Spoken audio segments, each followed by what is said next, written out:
عليكم ورحمة الله وبركاته. أعوذ بالله من الشيطان الرجيم. بسم الله الرحمن الرحيم.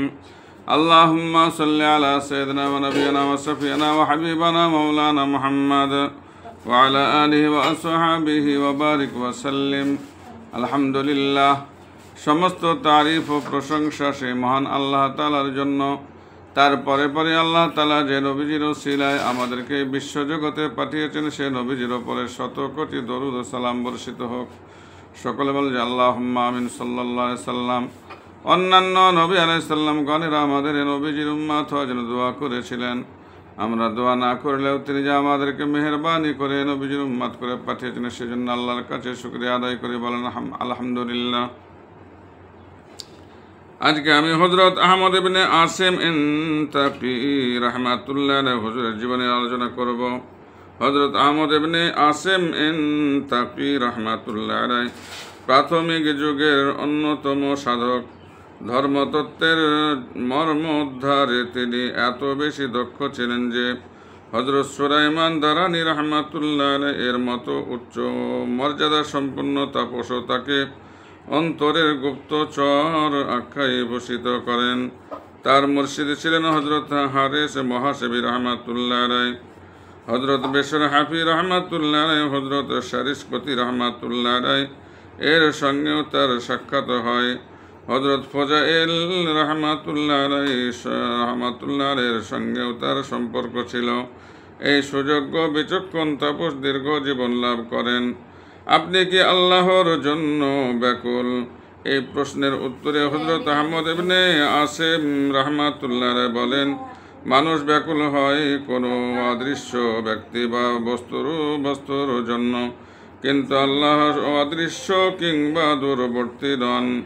যাকে দেখা যায় না, কাছে পাওয়া যায় না, তাকে দেখার জন্য পাওয়ার জন্য মানুষ ব্যাকুল হয়। কিন্তু সেই অদৃশ্য বা দূরবর্তী ব্যক্তি যদি মূর্ত হয়, কাছে আসে বা ধরা দেয়, তার জন্য ব্যাকুলতা থাকে না। কিন্তু আল্লাহ তো কখনো অদৃশ্য ওর মতো নন। তিনি সর্বত্র নিয়ত বর্তমান, সুতরাং তার জন্য ব্যাকুল হওয়ার প্রশ্নই ওঠে না।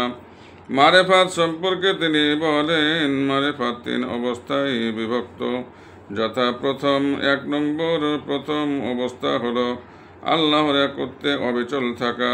দ্বিতীয় অবস্থা হলো আল্লাহ ছাড়া অন্য যে কোনো ব্যক্তি বা বস্তুর সঙ্গে সম্পর্ক ছিন্ন করা। তৃতীয় অবস্থা হলো আল্লাহর মহিমা মাহাত্ম্যের উপযোগী ইবাদত বন্দেগী করা। কারোর পক্ষেই সম্ভব নয় বলে ধারণা রাখা। তিনি আরো বলেন, এক উপাসনায় আনুষ্ঠানিকতার স্বল্পতা ও ধ্যান নিবিড়তার আধিক্য ও আল্লাহ প্রেমের লক্ষণ। নির্জনে চুপচাপ বসে থাকার প্রবণতাও আল্লাহ প্রেমের একটি নিদর্শন। আনন্দের উদ্বেল না হওয়া ও বেদনায় হতাশ না হওয়াও আল্লাহ প্রেমের নিদর্শন। 2 আশাবাদী কিন্তু আশাব্যঞ্জক বস্তুর অনুসন্ধানী নয়, এমন ব্যক্তি হলো মিথ্যাবাদী। ভীতু বলে নিজেকে জাহির করে অথচ আল্লাহর ভয়ে কান্নাকাটি করে না, এমন লোক মিথ্যক। 3 মুক্তির পথে অন্তরায় হলো নফস বা প্রবৃত্তি। তাকে যে বেশি ভয় করে পরলৌকিক মুক্তির জন্য তাকে তত বেশি আগ্রহশীল দেখা যায়।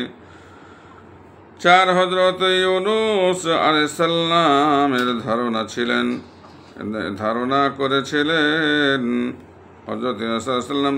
করেছিলেন আল্লাহ তাকে শাস্তি দেবেন না। কিন্তু তোমরা কি দেখোনি যে পরে তিনি কি কঠিন বিপদের মাঝে পতিত হন।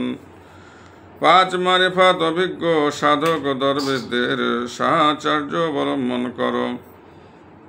5 আরেকবার মারেফাত অভিজ্ঞ সাধক দরবেশদের সাহচর্য অবলম্বন করো। ছয় জোহদের লক্ষণ চারটি, যেমন ক আল্লাহর ওপর ভরসা রাখা, খ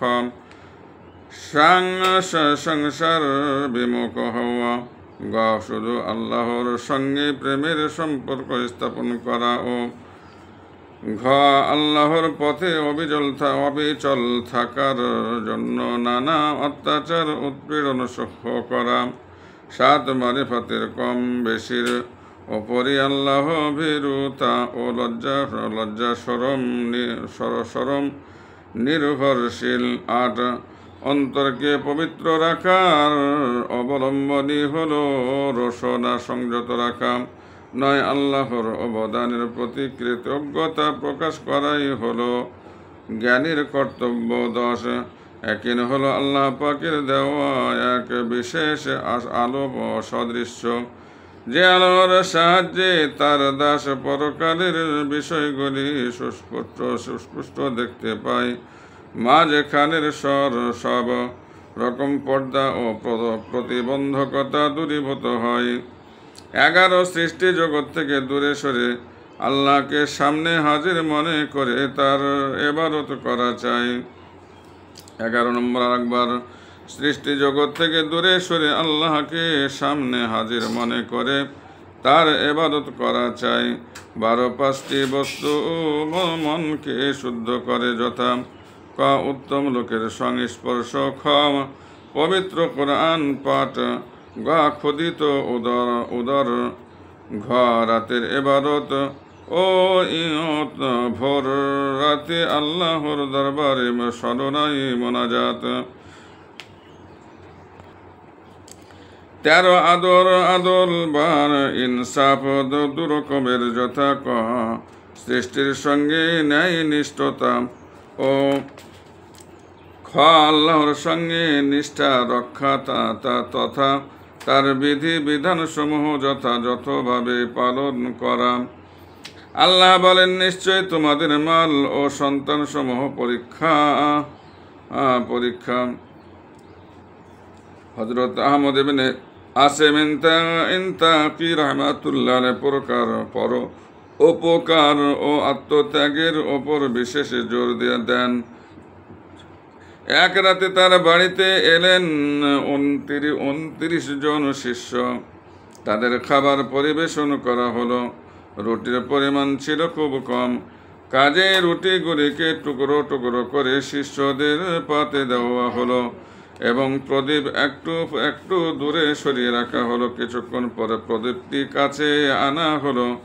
দেখা গেল প্রত্যেকের পাতে যা ছিল তাই আছে, কেউই তা মুখে দেননি। অর্থাৎ প্রত্যেকের মনের কথা হলো যে বেশি ক্ষুধার্ত তিনি আরো অংশটিও নিতে পারেন, তিনি তার অংশটিও নিতে পারেন। 29 জন শিষ্য এভাবে পরস্পরের প্রতি সহানুভূতি দেখাতে গিয়ে কেউই রুটি খাননি। হযরত আহমদ রাহমাতুল্লাহ এর শিক্ষা সার্থক হলো। এখানে শেষ। আসসালামু আলাইকুম ওয়া রাহমাতুল্লাহি ওয়া বারাকাতুহু।